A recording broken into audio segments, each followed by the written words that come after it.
ഇന്ന് നമുക്കൊരു ആഫ്രിക്കൻ സഫാരിക്ക് പോയാലോ? An African safari in Australia. തനി ആഫ്രിക്കൻ ഗ്രാമം എങ്ങനെയാണോ അതുപോലെ അവരവിടെ സെറ്റ് ചെയ്ത് വെച്ചിട്ടുണ്ട്, കുറേ കുടിലുകളും ഒക്കെ ആയിട്ട്. നമുക്ക് വേണമെങ്കിൽ ഫുഡൊക്കെ വാങ്ങിച്ച് ആ കുടിലിൽ പോയിരുന്ന് കഴിക്കാം. അത്രയ്ക്ക് നീറ്റ് ആൻഡ് ടൈഡി ആയിട്ട് അവർ അതിനകത്ത് അറേഞ്ച് ചെയ്തിട്ടുണ്ട്. കണ്ടോ, ആ റൂഫൊക്കെ കണ്ടില്ലേ, നമ്മുടെ പനയോല വെച്ചിട്ട് അവർ നെയ്തിരിക്കുന്ന. പിന്നെ അതിനോട് ചേർന്നൊരു സൈക്കിൾ ഷോപ്പും അങ്ങനെയൊക്കെ കൊടുത്തിട്ടുണ്ട്. പിന്നെ നമ്മൾ പോകുന്നത് ഒരു ഗ്രാസ് ലാൻഡിലേക്കാണ്, ഒരു പ്രോപ്പർ സെവാന ഗ്രാസ് ലാൻഡ്. അതായത് നമ്മുടെ കെന്യയിലും ടാൻസാനിയയിലും ഒക്കെ കാണുന്ന പോലെ ഗ്രാസ് ലാൻഡുകൾ, ടോൾ ഗ്രാസ് ലാൻഡും കുറച്ച് മരങ്ങൾ. ഇത് കഴിഞ്ഞ് പോകുമ്പോൾ നമ്മൾ കാണുന്ന ഒരു സ്വിങ് സെൻ്ററാണ്. അതായത് ആ ഗ്രാമത്തിൻ്റെ ഒരു സ്വിങ് സെൻറ്റർ. അതിനകത്ത് കുറേ തയ്ക്കുന്ന മെഷീനുകളും പിന്നെ നൂലും എല്ലാം അതിനകത്ത് അറേഞ്ച് ചെയ്ത് വെച്ചിട്ടുണ്ട്. പിന്നെ പണ്ടത്തെ നമ്മുടെ ടി വിയിലെ ആ ടി വി ഒക്കെ ആയിട്ട് നല്ല നീറ്റ് ആൻഡ് ടൈഡി. അവിടെ നിന്നും നമ്മൾ ഇറങ്ങി പിന്നെ നമ്മളൊരു റേഞ്ചർ കമ്മ്യൂണിറ്റി സെൻറ്ററിലേക്ക് പോയി.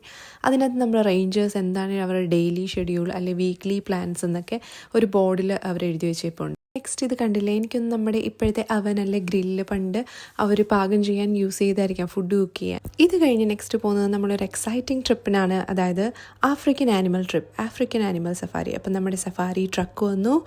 So stay tune for the part 2.